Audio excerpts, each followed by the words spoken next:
বাংলাদেশের আবহাওয়ায় রহস্যময় পরিবর্তন, টানা বৃষ্টির ইঙ্গিত। বাংলাদেশে বর্তমানে এক ধরনের অস্বাভাবিক আবহাওয়া পরিস্থিতি বিরাজ করছে। প্রচণ্ড রোদের সঙ্গে পাল্লা দিয়ে বৃষ্টির সম্ভাবনাও দেখা দিয়েছে।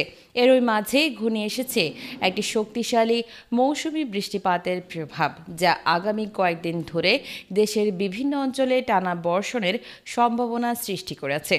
এই বৃষ্টিপাত 1-2 দিনের জন্য নয়, বেশ কিছুদিন স্থায়ী হতে পারে বলে পূর্বাভাস দিয়েছে আবহাওয়া বিভাগ। ইতোমধ্যে বঙ্গোপসাগরে সৃষ্টি হওয়া একটি লঘুচাপ সুস্পষ্ট রূপ নিচ্ছে এবং সেটি আরও ঘনীভূত হওয়ার সম্ভাবনা রয়েছে। এই কারণে পূর্ব সতর্কতা জারি করা হয়েছে। বাংলাদেশ ওয়েদার অবজারভেশন টিম জানিয়েছে, আজ থেকেই দেশের উপর সক্রিয় হতে পারে এই ঝুম বৃষ্টিপাত। এর প্রভাবে রংপুর, খুলনা, সিলেট, চট্টগ্রাম ও ময়মনসিংহ বিভাগে প্রবল বৃষ্টির সম্ভাবনা বেশি। রাজধানী ঢাকাসহ বরিশাল ও রাজশাহী এলাকায়ও থাকবে এই প্রভাবের আওতায়। আবহাওয়াবিদদের মতে, এই পরিস্থিতিতে সাধারণ মানুষকে সতর্ক থাকতে হবে। এদিকে বঙ্গোপসাগরের লঘুচাপের কারণে বৃষ্টির পাশাপাশি ঝড় ও বজ্রঝড়ের আশঙ্কাও রয়েছে। এমনকি কিছু এলাকায় স্বল্পমেয়াদী আকস্মিক বন্যা দেখা দিতে পারে। বিশেষ করে দেশের উত্তর, উত্তর-পূর্ব ও দক্ষিণ পূর্ব অঞ্চলের কিছু জেলায় অতি ভারী বৃষ্টির সম্ভাবনা রয়েছে।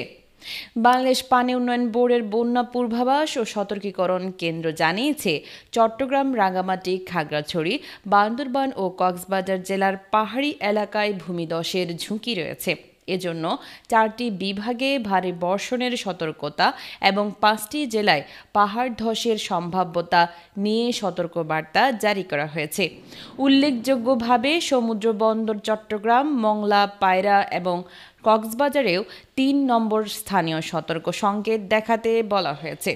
উত্তর বঙ্গোপসাগরে অবস্থানরত মাছ ধরার নৌকা ও ট্রলারগুলোকে পরবর্তী নির্দেশ না দেওয়া পর্যন্ত উপকূলের কাছাকাছি থেকে সাবধানে চলাচলের নির্দেশ দেওয়া হয়েছে।